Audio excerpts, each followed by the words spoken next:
صلواتك عليه وعلى آله في هذه الساعة وفي كل ساعة وليا وحافظا وقائدا وناصرا ودليلا وعينا حتى تسكنه أرضك وتمتعه فيها طويلا برحمتك يا أرحم الراحمين. صلى الله عليه وسلم.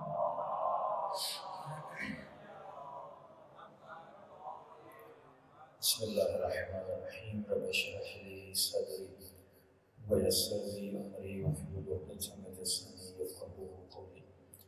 أما بعد فقد قال سبحانه وتعالى في محكم كتابه المجيد وفرقانه الحميد قوله الحق وهو أصدق الصادقين. بسم الله الرحمن الرحيم.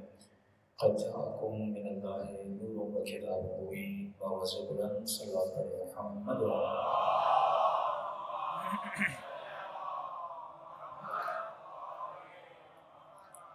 دعا ہے پروردگار عالم سب کی عبادتیں اپنی بارگاہ میں قبول فرما دے، اور جس مقصد عظیم کی وجہ سے یہ فرش بچھایا جاتا ہے ان مقاصد میں ہم سب کو کامیابی نصیب فرما دے۔ مسلسل آپ کی خدمت میں انسان کامل کے عنوان سے کہ انسان پیدا ہی اس لیے ہوا تاکہ اسے انسان کامل بنایا جائے، اور اس کی ہدایت کے لیے ان کو رول ماڈل بنایا گیا جو انسان کامل تھے، جن کے پاس ایکسٹرا آرڈنری پاورز تھے، اور ان پاورز کی وجہ بھی ان کا کامل ہونا تھا۔ اگر تو بھی کامل ہو جائے یہ طاقتیں تجھے مل سکتی ہیں، جسے تیسری آنکھ کہا جاتا ہے، جسے طیل عرض کہا جاتا ہے، جسے صادق خواب کہا جاتا ہے، سچے خوابوں کا آنا، یہ ساری طاقتیں تجھے مل سکتی ہیں، لیکن اگر تو انسان کامل بن جائے۔ ایک وہ نور ہے جو تجھے انسان کامل بنانا چاہتا ہے، ایک وہ ظلمت ہے جو تجھے اندھیروں میں لے جانا چاہتی ہے۔ ان ظلمتوں کا بھی کوئی رہبر ہے، لیڈر ہے، اس نور کا بھی کوئی رہبر ہے اور لیڈر ہے۔ ظلمتوں کا رہبر و لیڈر شیطان ہے، یہ صورت کو بدلتا ہے، یہ اپنی شکل کو بدلتا ہے، یہ کبھی انسان کی شکل میں آتا ہے، یہ کبھی ٹی وی کی شکل میں آتا ہے، یہ کبھی اخبار کی صورت میں ہوتا ہے، یہ کبھی حروف کی صورت میں ہوتا ہے، یہ کبھی آواز کی صورت میں ہوتا ہے۔ انبیاء کی کوشش تھی ایسی حکومت کو بنایا جائے جس حکومت میں کوئی گناہ نہ کرے، جس حکومت میں کوئی خطا نہ کرے، جس حکومت میں علم ہو، جس حکومت میں معرفت ہو۔ شیطان کی بھی کوشش ہے کہ ایسی حکومت بنائی جائے جس میں سب کچھ ہو پر خدا نہ ہو، جس میں ہر شے ہو پر خدا نہ ہو، جس میں ہر سہولت ہو پر خدا نہ ہو۔ اس کو ہم تصور دیتے ہیں لگژری لائف اسٹائل کا تصور، جسے آپ ماڈرن دنیا کہتے ہیں۔ ماڈرن دنیا کا تصور یہ ہے آسائش کا تصور، آرامش کا تصور۔ وہ آپ کو ہر وہ شے دیتی ہے جس میں آپ کی آرامش ہو، وہ آپ کو ہر وہ شے دیتی ہے جس میں آپ کی آسائش ہو، وہ آپ کے لیے سواریاں بنائے گی تاکہ سفر بڑی آسانی سے گزرے، وہ آپ کے لیے ایسی مشینری بنائے گی جس میں نہ آپ کو روٹی پکانی پڑے نہ کھانا بنانا پڑے، وہ ایسی مشینری بنائے گی جس میں گھر بھی خود بخود صاف ہو جائے۔ یعنی انسان اسی تصور کے پیچھے لڑتا رہتا ہے کہ مجھے آسائش چاہیے، مجھے آرامش چاہیے، مجھے اگر ٹھنڈے پانی کی ضرورت ہے وہ کہے گا میں ٹھنڈا پانی بھی تجھے کر کے دوں گا، سردیوں میں گرم پانی کی ضرورت ہے کہے گا میں تمہیں اس مشینری بنا کے دوں گا، کہ میں چند منٹوں میں گرم پانی ہو جائے گا. ایک طرف یہ تصور ہے، ایک طرف تصور الہی ہے کہ آسائش کے پیچھے نہ جانا، آرامش کے پیچھے نہ جانا. آسائش حرام نہیں ہے، آرامش حرام نہیں ہے، لیکن کہیں ایسا نہ ہو تو اس آسائش میں اتنا گم ہو جائے کہ جس نے تجھے بنایا تو اسے بھول جائے.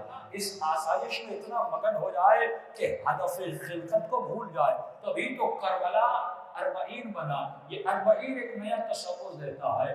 دشمن کربلا کو روکنا کیوں چاہتا ہے، جلوس کو روکنا کیوں چاہتا ہے، مجلس کو روکنا کیوں چاہتا ہے؟ کیونکہ یہاں پہ آسائش کا درس نہیں ہے، یہاں پہ آرامش کا درس نہیں ہے. یہاں پہ یہ سنتے ہو کہ پوری رات آخری زندگی میں حسین جاگتے رہے. لوگ مرنے سے پہلے گھومتے ہیں، لیکن حسین پتہ ہے صبح میری موت واقع آنے والی ہے، لیکن حسین جاگ رہے ہیں. کربلا میں پیاس کا درس ملے گا، کربلا میں بھوک کا درس ملے گا، کربلا میں قربانی کا درس ملے گا. اور ارے کربلا کو گزرتے ہوئے 1460 برس گزر گئے، لیکن آج وہی کربلا 40 میں تجھے ایثار کا درس دیتی ہے. یہ گاڑی آرامش کے لیے تھی، یہ گاڑی تمہارے سفر کو آسان بنانے کے لیے تھی، لیکن نجف سے ظاہر مومن حسین کا چاہنے والا گاڑی پہ چڑھ کے نہیں جاتا، پیدل سفر کرتا ہے. گاڑیوں والے بھی نظر کہتے ہیں آپ بیٹھ جا میں تجھے کربلا پہنچا دوں، لیکن کہتا ہے نہیں مجھے پیدل جانا ہے.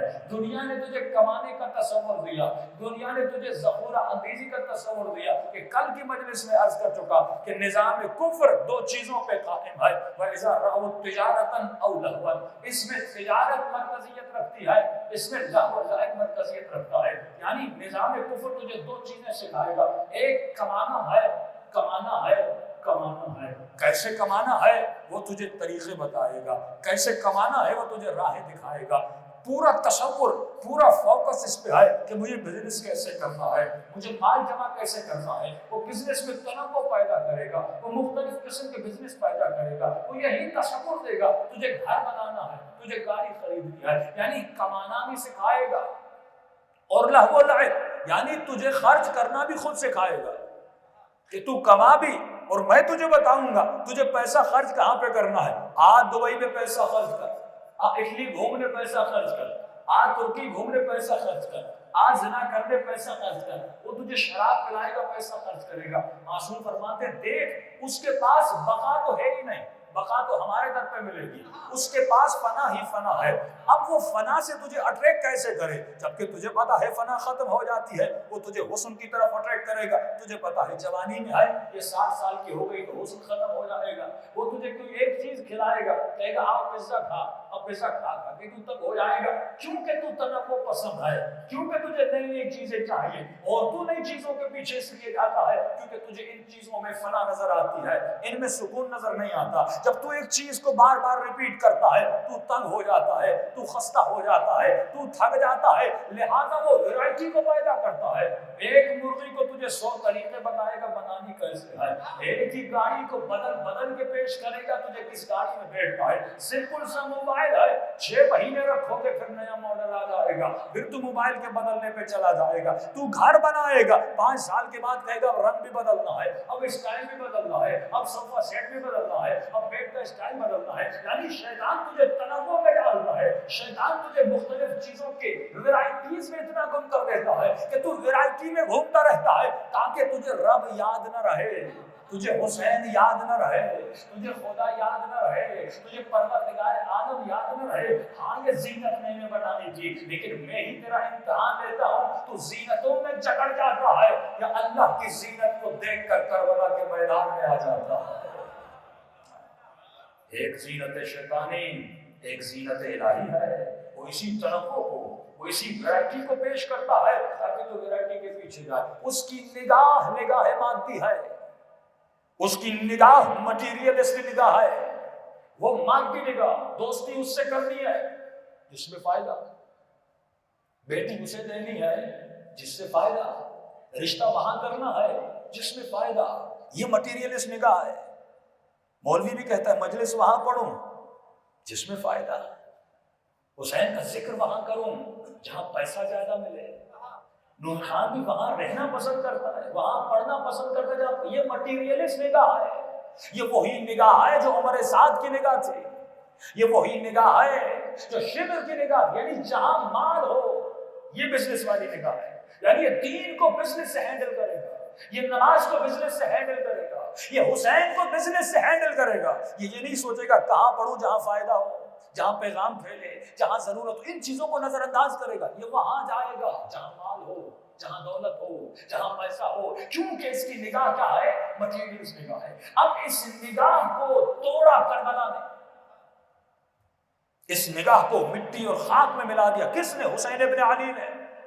کہ دنیا کہتی ہے بچا اور بچا اور بچا، بچے بچا، جان بچا، اولاد بچا، گھر بچا، اور بڑھا اور بڑھا، گھر بڑھا، اولاد بڑھا، اپنی گاڑیاں بڑھا، اپنا مال بڑھا.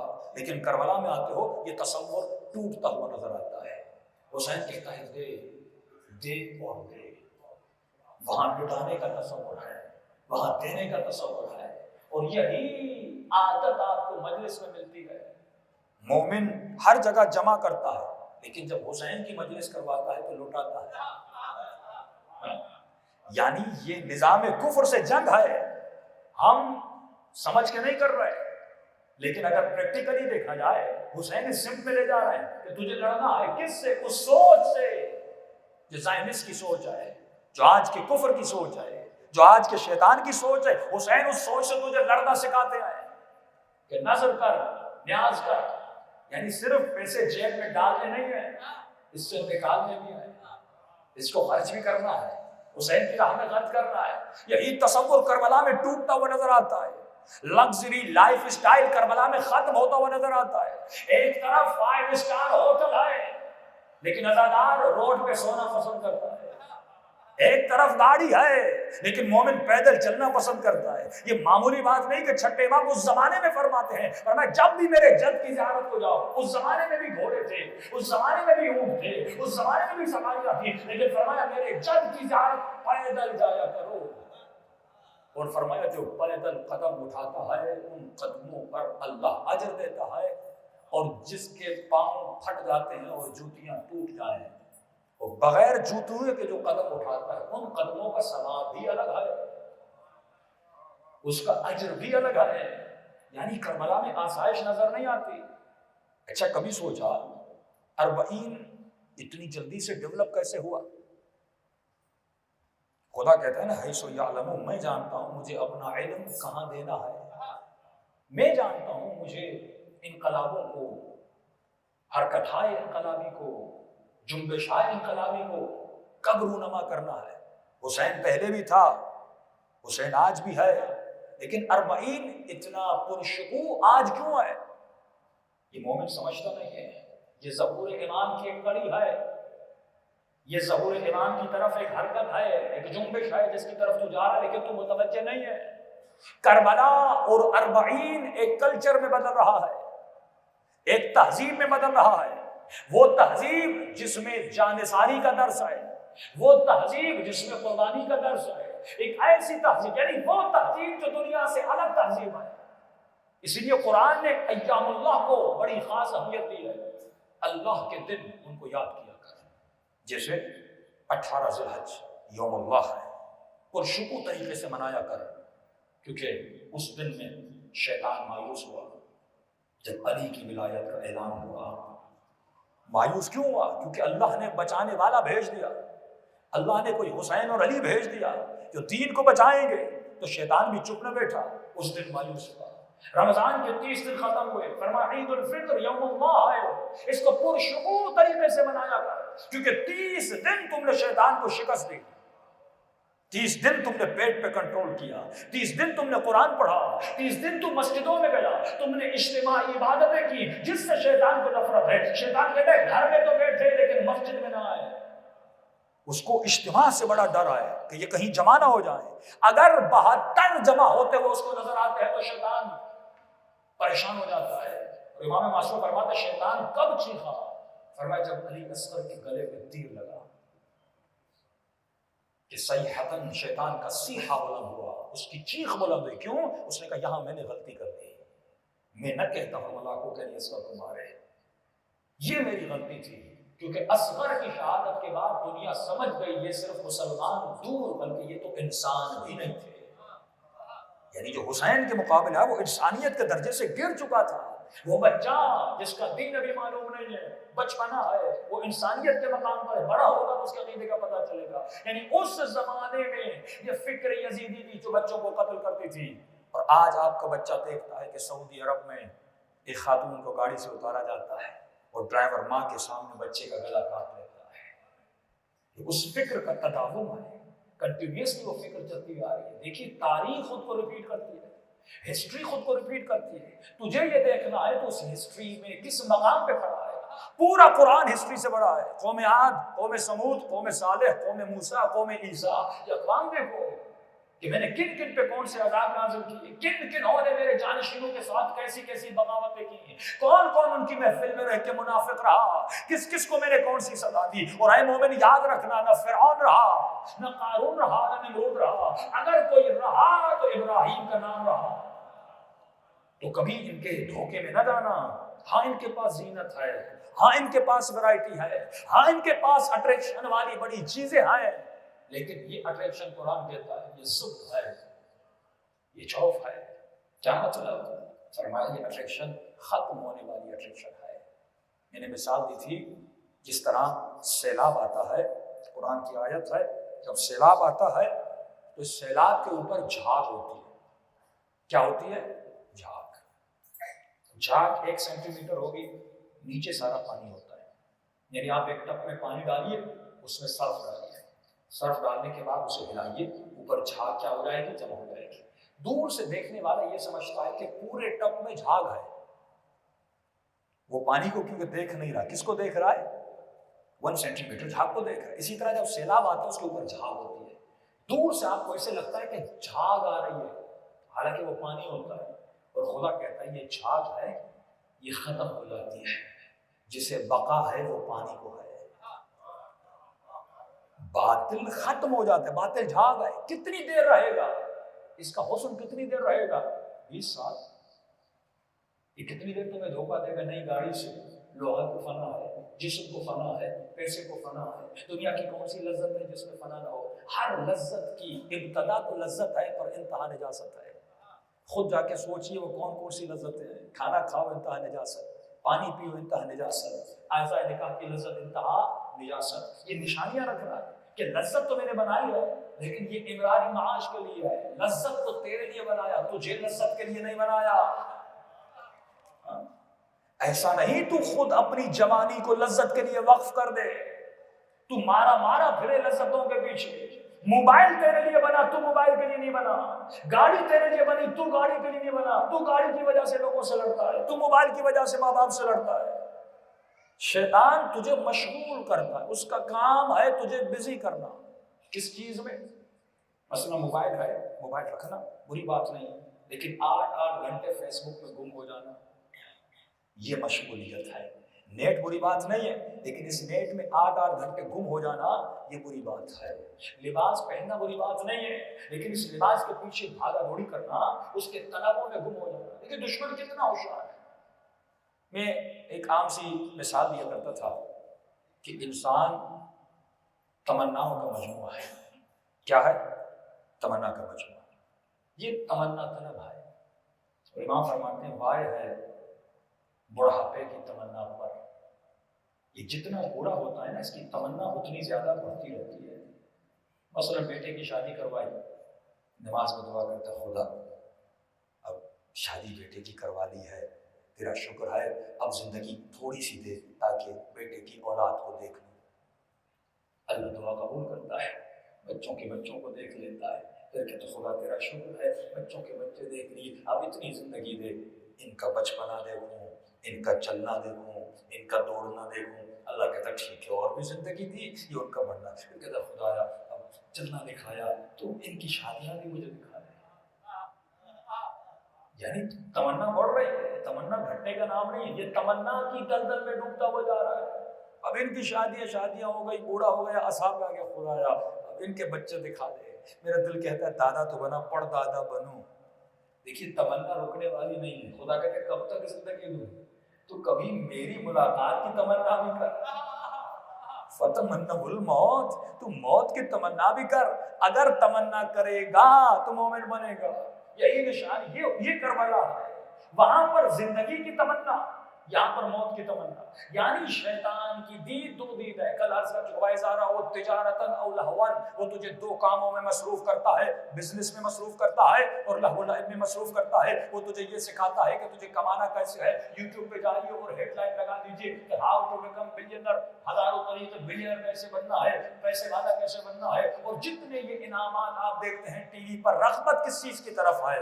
گاڑی کیسے جیتی جائے، یہ پرائز بانڈ آپ رکھتے ہیں، مال کیسے جمع کیا جائے. یعنی انسان کس دوڑ کے پیچھے ہے؟ بس اس کی نگاہ مادی ہے. وہ چاہے نوح خان ہو، وہ چاہے مجلس پڑھنے والا ہو، وہ چاہے مجلس میں آنے والا ہو، مختلف لوگوں کی نگاہیں ہیں، لیکن ہم فوکسڈ ہیں کس پر؟ نگاہ مادی پر. اس کے بعد وہ تجھے خرچ کرنا سکھاتا ہے. امام اس دید کو بدلنا چاہتے ہیں، اس نگاہ کو بدلنا چاہتے ہیں. امام فرماتے تو دنیا میں کما، لیکن کما اس نیت سے کہ تجھے مرنا بھی ہے، اس دنیا کے بعد کوئی اور دنیا بھی ہے. وہ تجھے ایک دنیا دکھاتے ہیں، حسین تجھے مختلف عوالم دکھاتے ہیں. فرماتے یہ عالم بھی ہے، اس عالم کے بعد ایک اور عالم بھی ہے جسے برزخ کہتے ہیں، جسے عالم مثال کہتے ہیں، جسے عالم قیامت کہتے ہیں. ارے تو بھی مانتا ہے، حسین بھی قیامت کو مانتا تھا، لیکن فرماتے تیرے عمل سے نہیں لگتا کہ تو قیامت کو مانتا ہے. حسین کے عمل سے لگتا تھا وہ قیامت کو مانتے تھے، علی کے عمل سے لگتا تھا وہ قیامت کو مانتے تھے. ارے کیسے لگتا تھا؟ جب تو نماز پڑھتا تیری نماز میں گریہ نہیں، جب اذان آتی تیرے وجود میں خوف و بھرا نہیں. لیکن علماء فرماتے ہیں جب اصحاب امام زین العابدین کہتے ہیں ہم نماز کا وقت سید سجاد کی حالت کو دیکھ کر سمجھتے تھے، جب ان کے چہرے کا رنگ بدل جاتا تھا تو سمجھ جاتے تھے کہ وقت اذان قریب ہے. کمیل کہتا ہے جب علی دعائے کمیل پڑھتے تھے سجدے کی حالت میں تو فرمایا دعا ختم ہوتی تھی، علی کا سر سجدے سے بلند ہوتا تھا اور ہم دیکھتے تھے جس مٹی پر علی نے سجدہ کیا وہ علی کے آنسوؤں سے ساری مٹی گیلی ہو گئی ہے. یہ وہ مولا ہے جو موت سے ڈرنے کا درس بتا رہے ہیں. یہ وہ امام حسین ہے جو بار بار ایک رات کی مہلت مانگ رہے ہیں کہ حسین مرنے سے پہلے ایک رات کی مہلت مانگ رہے ہیں. مولا کیا کریں گے اس رات میں؟ فرمایا قرآن کی تلاوت کروں گا، اللہ کو سجدے کروں گا. یعنی حسین تصور قرآن دے رہے ہیں آپ کو تاکہ میرا شیعہ یاد رکھے میں نے جانے سے پہلے بھی قرآن پڑھا، میں نے جانے سے پہلے بھی نماز پڑھی. یعنی اہمیت قرآن بتا رہے ہیں، اہمیت نماز بتا رہے ہیں. اور اسی حسین کا ماننے والا پورا دن ٹی وی پہ بیٹھا رہے، پورا دن موبائل پہ بیٹھا رہے، پورے دن وہ خاتون ڈرامے دیکھتے رہے، لیکن دن میں 50 آیتیں قرآن کی تلاوت نہ کرے. کبھی آیت اللہ بہجت سے کسی نے پوچھا قبلہ ہمیں رزق میں اضافہ چاہیے، گھر میں بیماری نہیں چاہیے، نظر بد میں بچے بیمار ہو جاتے کیا کرے؟ انہوں نے کہا قرآن پڑھو، قرآن پڑھو، قرآن پڑھو. دن میں 50 آیتیں قرآن کی پڑھا کرو، اللہ رزق بڑھائے گا، نظر بڑھے گی، حافظہ بڑھے گا، تمہارے برین میں نور بڑھے گا. اس کے بعد سونے سے پہلے کم از کم ایک مرتبہ آیت الکرسی پڑھا کرو، معوذتین اور 4 قل پڑھا کرو، خدا تمہیں شر اشرار سے بچائے گا. جب صبح گھر سے نکلا کرو آیت الکرسی پڑھ کے نکلا کرو، تمہاری جان بھی بچے گی، تمہارا مال بھی بچے گا. یعنی یہی قرآن ہے جس سے جسم بھی بچتا ہے، جس سے روح بھی بچتا ہے. دنیا والوں نے تن کو بچانے کا نظریہ دیا، یزید نے جسم کو بچانے کا نظریہ دیا، شمر نے جسم کو بچانے کا نظریہ دیا، لیکن حسین نے تن کو بچانے کا بھی نظریہ بتایا، من کو بچانے کا بھی نظریہ بتایا. تو صرف جسم کو بچانے کے لیے نہیں آیا، تو بقائے روح کے لیے بھی آیا ہے اور بقائے جسم کے لیے بھی آیا ہے. صلوات پڑھیں محمد و آل محمد.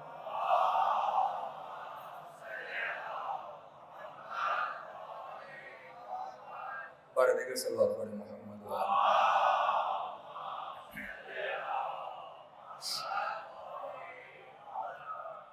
اسی لیے اہل بیت کو لقب ملا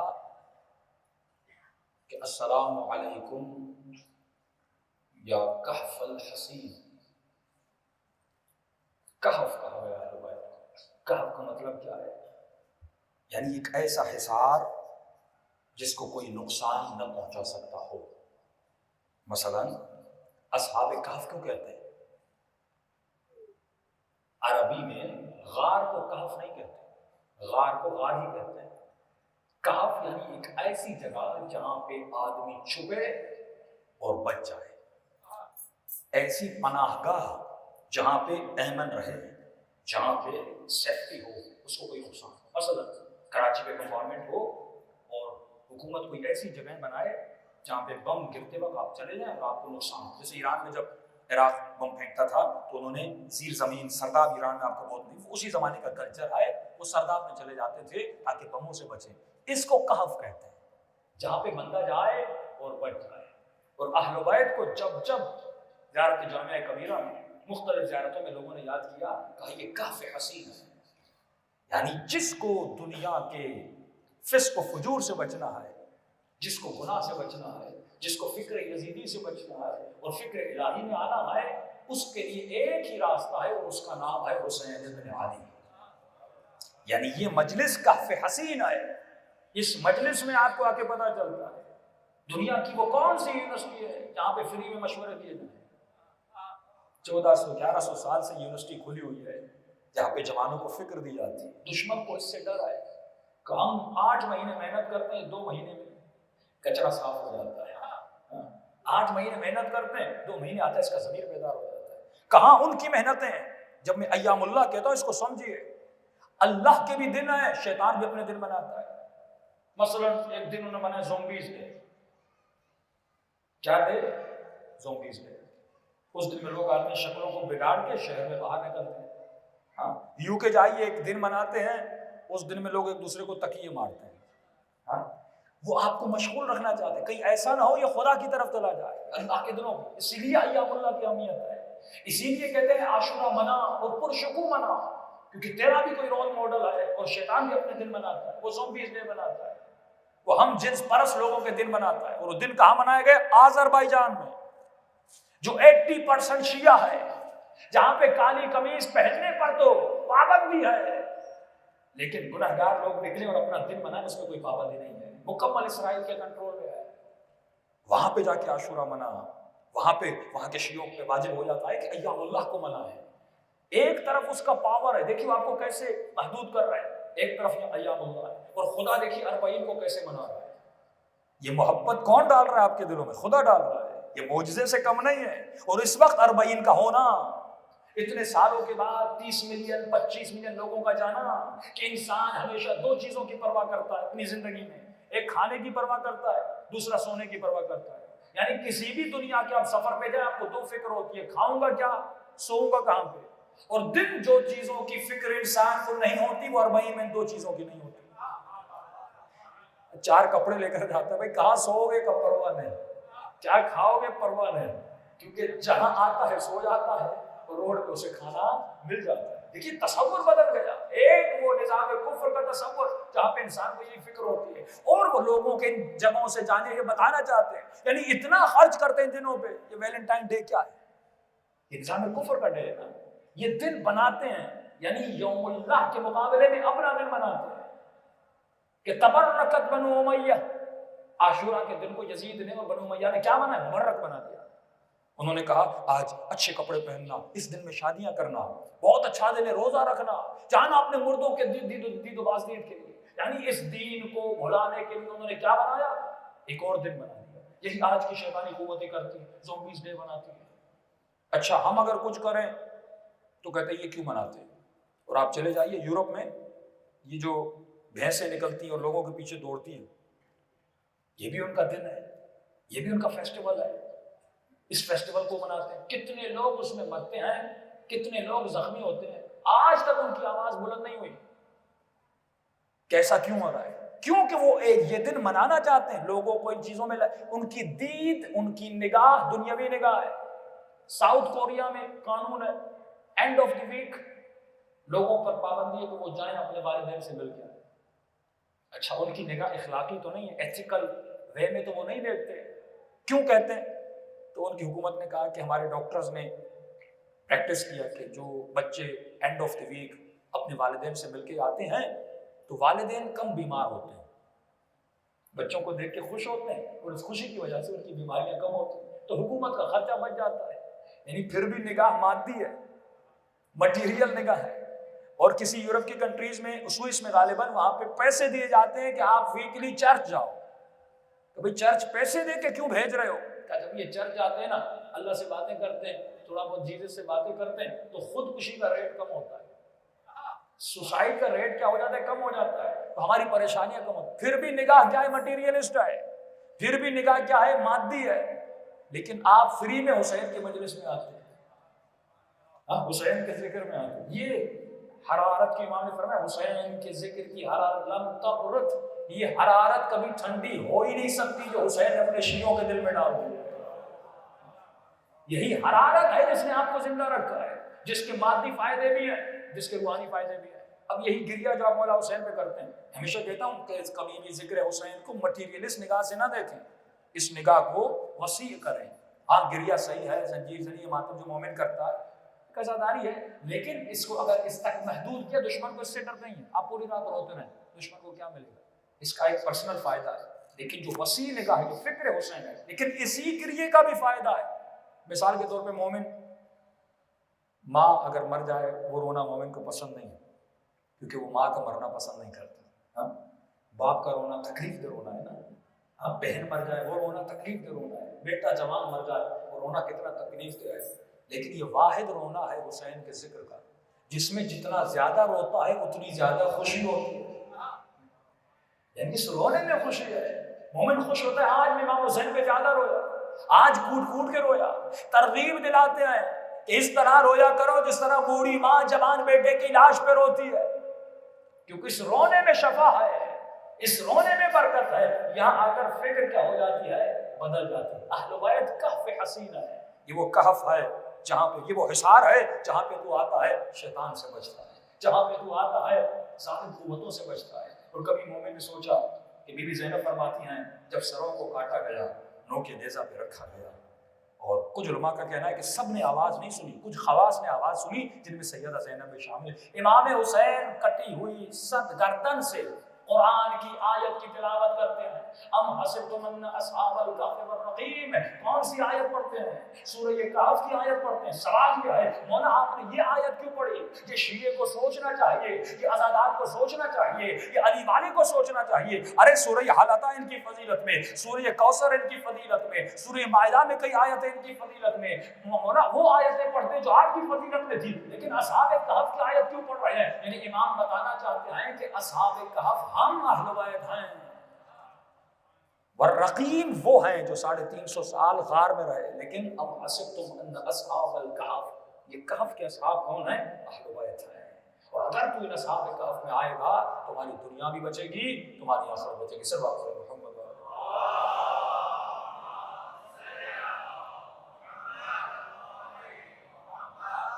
ہمارے دیگر بابا سے بلند صلی اللہ علیہ وسلم۔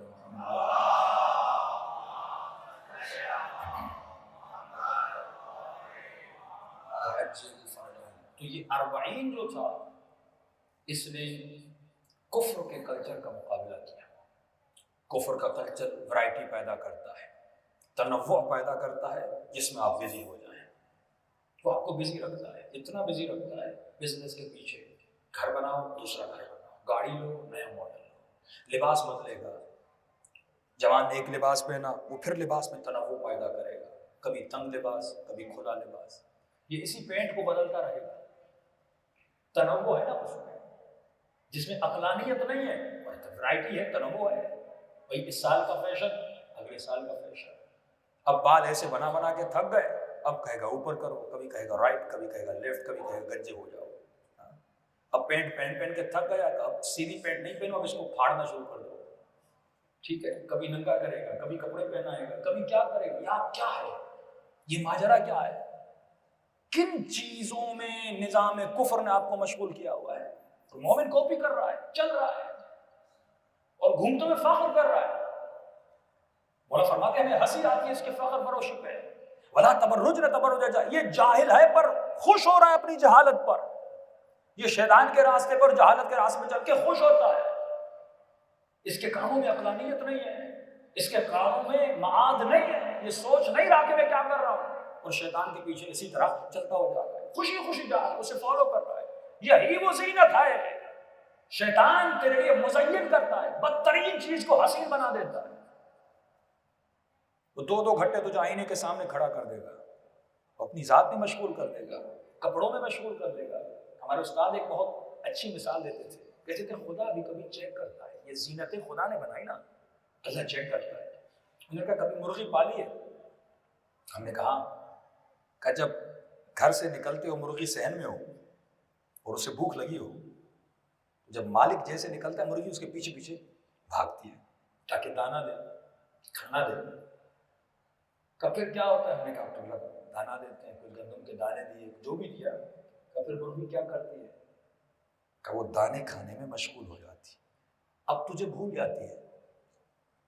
اللہ یہی کرتا ہے، اس کے پیچھے تو دوڑتا ہے، خدا بیٹا دے، خدا نوکری دے، خدا جاب دے، وہ دانا پھینکتا ہے اور دیکھتا ہے یہ دانے کھانے میں مشغول ہو جاتا ہے یا پھر مجھے بھی دیکھتا ہے کہ کبھی مرغی نہ بنا کر، یہ مرغی کی فطرت، یہاں دانا پھینکو ایسے مگن ہو جاتی ہے، بھول جاتی ہے پھینکنے والا کون تھا، اور وہ ایسے نہ بنا کر، اور خدا کہتا ہے جب میں دیتا ہوں مجھے بھول جاتا ہے۔ یہ بیماریاں، یہ پریشانیاں، یہ مصیبتیں کبھی کبھی نعمت ہوتی ہیں ہمارے لیے۔ اتنے سال تجھے اللہ یاد نہیں تھا، لیکن ایسی جان لیوا بیماری ہوئی، اب تو مصلے سے اٹھتا نہیں ہے، کوئی مولانا نہیں جیسے پکڑ کے نہ کہ مولانا دعا کریے، کوئی ایسا وظیفہ نہیں، یعنی پورے سال میں تو نے اتنا قرآن نہیں پڑھا ہوگا، اگر بیٹا بیمار ہو جائے اتنا قرآن پڑھ پڑھ کے پانی میں دم کر کے اسے پلاتا ہے۔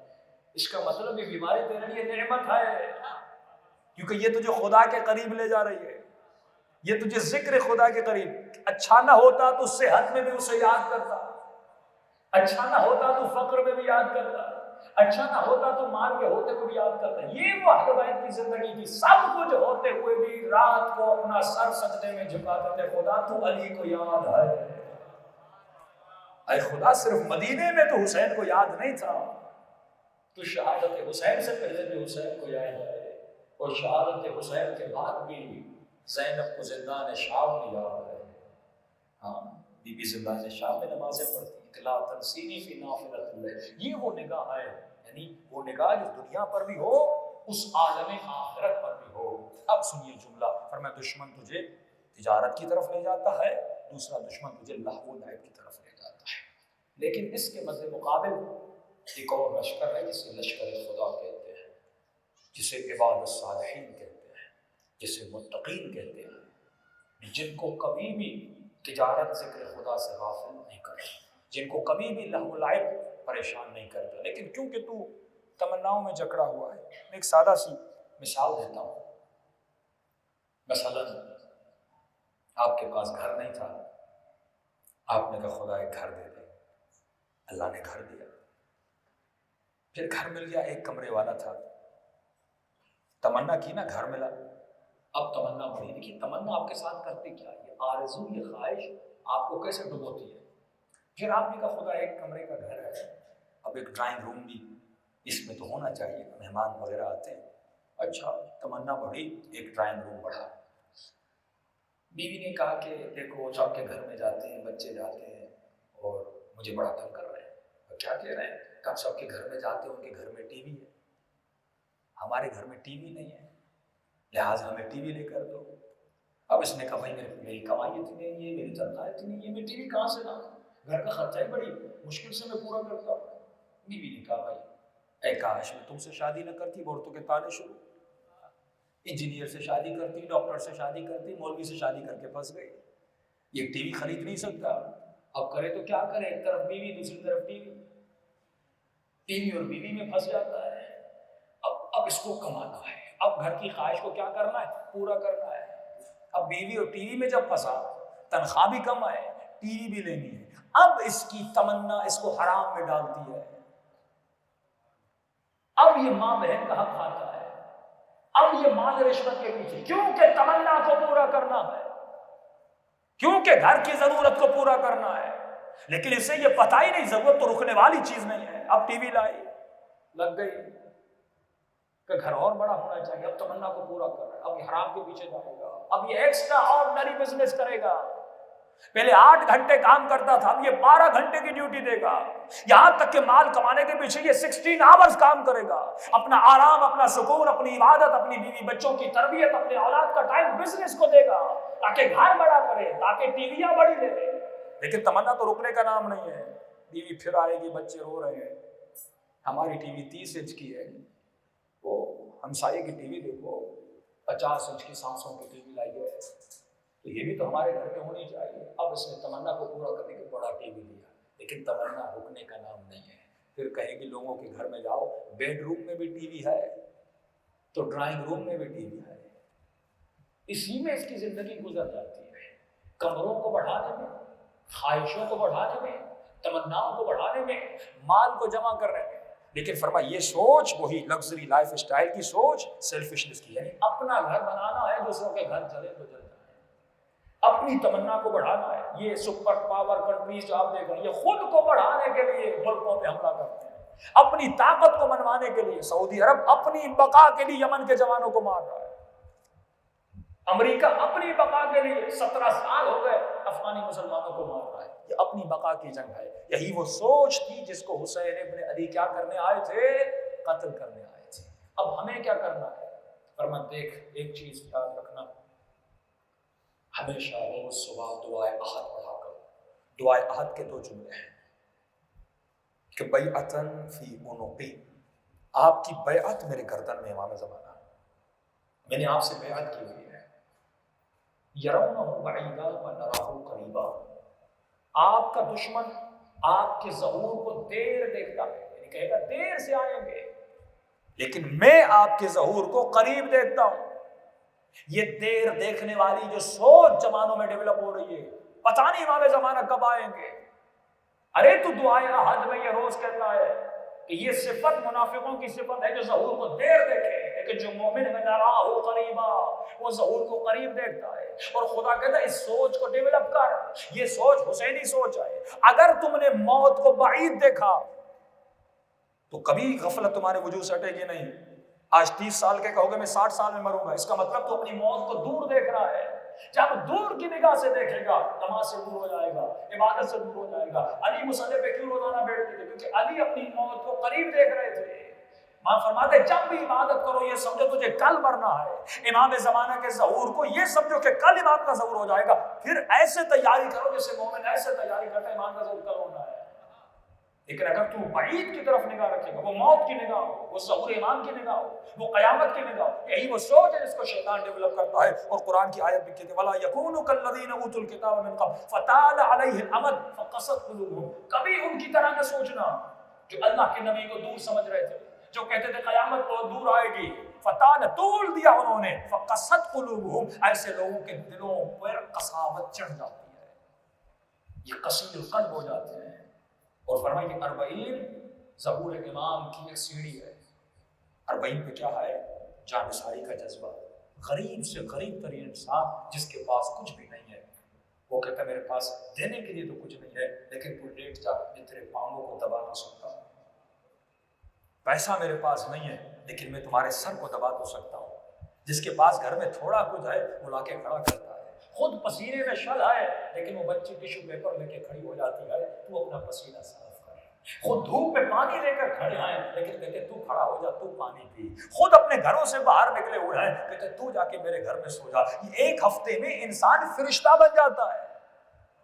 یہ وہ جھلک ہے امام زمانہ کی حکومت کی، کہ امام کی حکومت میں لوگ ایسے ہو جائیں۔ یعنی ایک ہفتہ مومن کا آپ وجود دیکھیے، حرام سے دور ہو جاتا ہے، جھوٹ سے دور ہو جاتا ہے، غیبت سے دور ہو جاتا ہے، جانثاری کا جذبہ آ جاتا ہے، روتا رہتا ہے، بس کہتا ہے کوئی نیک کام کروں، نماز سے قریب ہوتا ہے، حسین سے قریب ہوتا ہے۔ ایک ہفتے میں یہ بدل جاتا ہے، اور ایک ہفتے کے بعد پھر اس کو ایئرپورٹ پہ دیکھو، پھر یہ لڑنے لگتا ہے۔ آپ کہتے یہ وہ لگ ہی نہیں رہا جو کربلا میں تھا۔